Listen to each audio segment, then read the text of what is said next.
How would you like to catch a 100-mile-an-hour fastball barehanded? I have been a fan of baseball my whole life.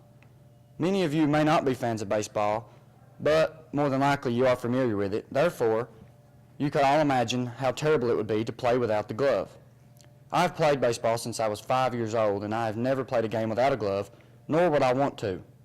During middle school, I became obsessed with my glove.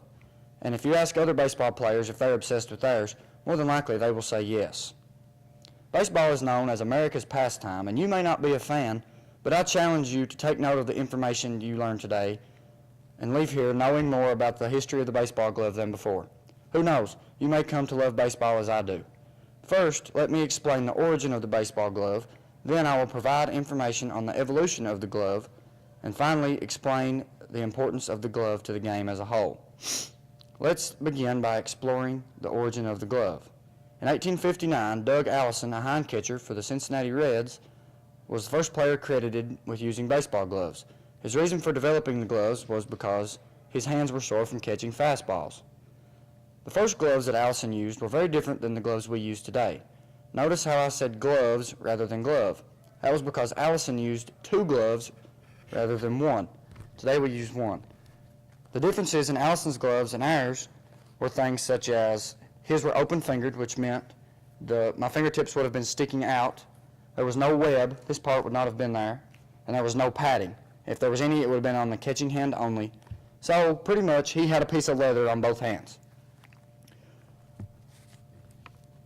In 1875, St. Louis first baseman Charlie Waite wore flesh-colored gloves.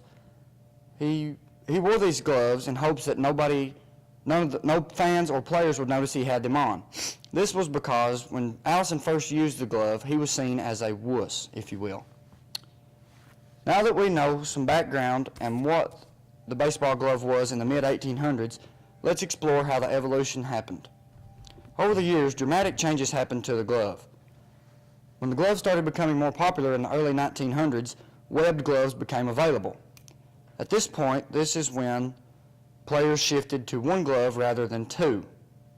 In the mid-1900s, former players helped Rawlings, a glove company, create many new developments for the gloves, such as different types of webs like the deep well pocket, or scooped gloves for first basemen so they can scoop bad throws off the ground, or long gloves for outfielders so they have longer reach for the balls.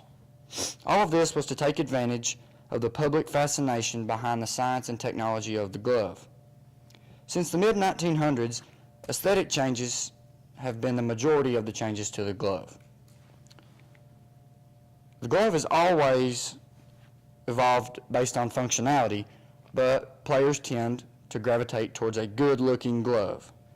The evolution of the glove happened fast, but the aesthetic side of things are still going on today. Gloves today are becoming more of a fashion statement, so numbers, initials, team colors, and things of that nature are not uncommon to see on players' gloves. Perhaps this is why we are so obsessed with them. You may think these aesthetic changes may seem unnecessary, but the importance of the glove is deeper than just looking good on the field. The reason players become so attached to these gloves is simply because of their love for and the importance of defense. A prime example of this would be Gold Glove winning second baseman for the Atlanta Braves, Brandon Phillips. Phillips owns 4 gloves, 3 for practice and 1 for the game. His game glove, no one touches or puts their hand in except for him. He says this because he says his glove gives him a sense of comfort and confidence on the field to make him perform at his best. The relationship between players and their glove is real. An example of this was one time a player threatened to kill a reporter for asking to wear his glove.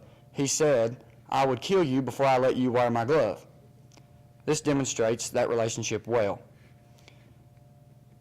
You may think players are crazy for acting this way over gloves, but it really happens. And at the end of the day, defense is the most important part of the game of baseball. Today I have delivered the history of the glove by explaining the origin of the glove, provided information pertaining to the evolution of the glove, and the importance of the glove as a whole, to the game as a whole. I hope you take away something from my presentation today, because maybe someday you might have children who are curious about the evolution of the baseball glove, just as I was. Thank you. Done.